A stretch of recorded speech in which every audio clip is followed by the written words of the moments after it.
नमस्कार। आज वसईमध्ये महावितरणाच्या एका अधिकाऱ्याला एसीपी ठाणे यांनी अटक केलेली आहे।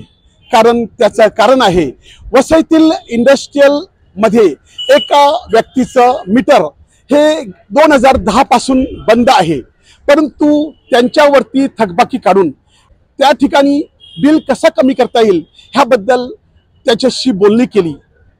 ज्या व्यक्तीचं बिल बाकी आहे ह्या अधिकाऱ्यांनी सांगितलं की आम्ही तुम्हाला बिल कमी करून देतो, तुम्ही आम्हाला काय पैसे द्याल।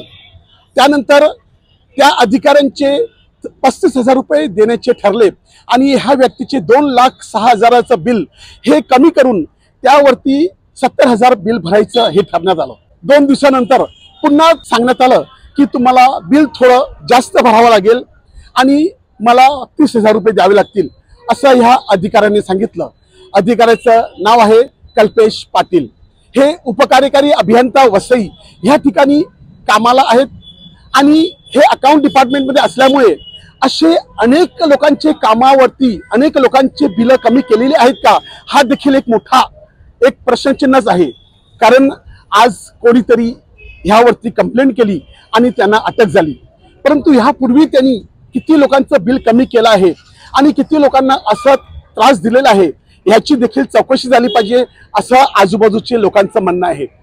आता त्यांना वसईतील माणिकपूर पोलीस स्टेशन येथे आणण्यात आलेलं आहे। त्यांच्यावरती FIRचं काम देखील चालू आहे आणि मेडिकल देखील झालेली आहे। आता पुढे काय होते ह्याचा देखील आम्ही तुम्हाला अपडेट देत जाऊ। परंतु वसईमध्ये महानगरपालिकेतील भ्रष्ट अधिकाऱ्यानंतर आता महावितरणाच्या भ्रष्ट अधिकाऱ्यावरती देखील टांगती तलवार दिसू लागलेली आहे। वसई लाईव्ह न्यूज साठी दिलीप डाबरे, नमस्कार।